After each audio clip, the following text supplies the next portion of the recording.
सर्वश्रेष्ठ थी। वे पुत्र को शिव पुराण की कथा में अपने साथ ले जाया करते। मूल शंकर की अवस्था कोई 14 की होगी।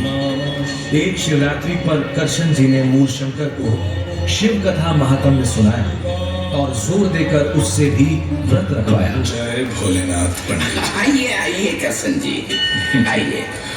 इस बार तो मूल बेटे ने भी शिवरात्रि का व्रत रखा है और अब तो ये रात्रि जागरण भी करेगा।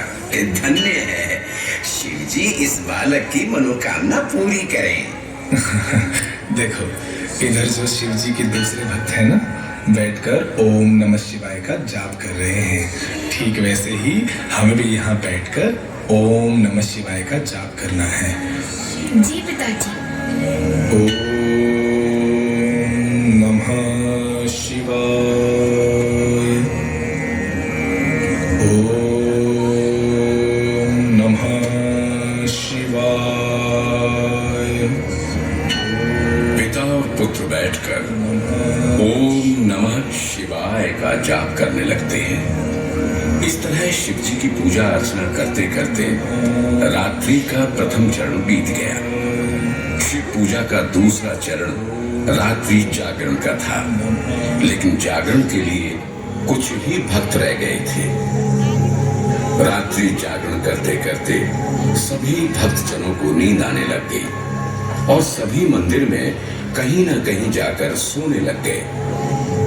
मूल शंकर को पूरा यकीन था कि देर रात शिव जी के दर्शन अवश्य होंगे, इसलिए वो लगातार शिवलिंग को निहारे जा रहा था। इस तरह बहुत समय बीत गया और उन्हें भी झपकी आने लगी थी। पानी के छींटे मारकर उन्होंने खुद को जगाए रखा। रात बहुत हो चुकी, अब शिव जी किसी भी समय दर्शन दे सकते हैं। इस तरह मूल शंकर पुनः शिवलिंग को निहारने लगे कि तभी उनकी नजर कुछ चूहों पर पड़ी। अरे ये चूहे किधर से आ गए?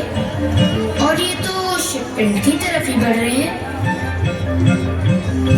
चूहों, शिव जी पर उत्पात मचा रहे हो, उन पर गंदगी फैला रहे हो। अभी शिव जी त्रिशूल लिए प्रकट होंगे और तुम्हारा संहार कर देंगे।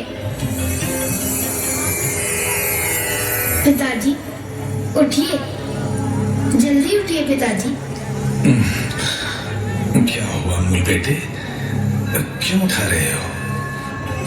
वो देखिए पिताजी, कुछ चूहे शिवलिंग पर उत्पात मचा रहे हैं। इतना सब कुछ हो जाने पर भी शिव जी प्रकट क्यों नहीं हो रहे? बताइए पिताजी, बताइए। जो स्वयं अपनी रक्षा नहीं कर सकते, वे दूसरों की रक्षा कैसे कर सकते हैं? पिताजी, मेरे यहाँ मंदिर में बैठे रहने का कोई कारण नहीं रहा। कृपया मुझे घर जाने की अनुमति दें। घर वालों ने उसकी ऐसी दशा देखकर उसका विवाह करवाने की सोची। इस समय उसकी आयु 22 वर्ष की थी, किंतु उसे विवाह में कोई रुचि नहीं थी। इसलिए मूल शंकर ने घर को छोड़ दिया। घर छोड़ने के बाद मूल शंकर सच्चे गुरु की खोज में इधर उधर भटकने लगा।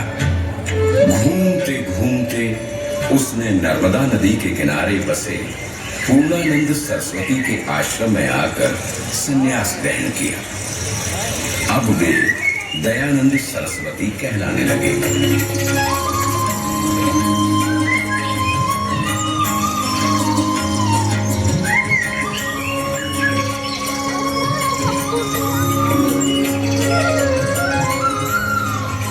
गुरु पूर्णानंद का आश्रम।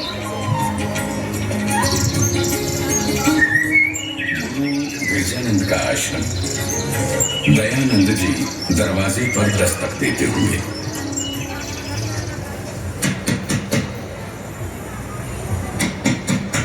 कौन हो? यही तो जानना चाहता हूँ, मैं कौन हूँ? सत्य को पाना चाहते हो? जी। दयानंद, अब आपकी शिक्षा पूरी हो चुकी है। अब आप जा सकते हैं। मुट्ठी भर लौंग देते हुए गुरुजी, गुरु दक्षिणा। गुरुजी, आपकी आंखों में आंसू।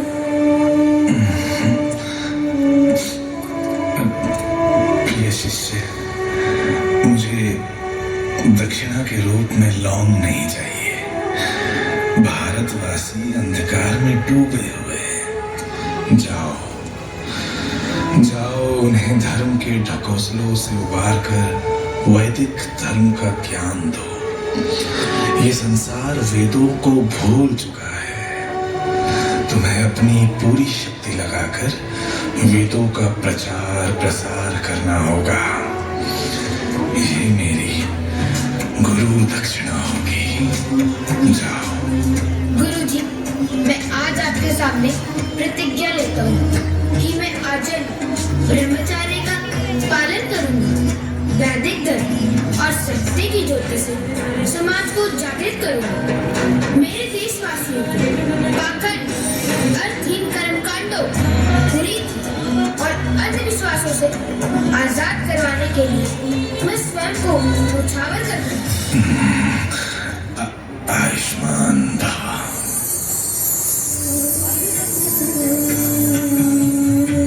दयानंद गुरु के चरण छूकर आश्रम से बाहर आ गए। वे वैदिक धर्म का प्रचार करने के लिए भारत के गांव-गांव व शहर-शहर में घूमने लगे। समाज में छुआछूत व अंधविश्वास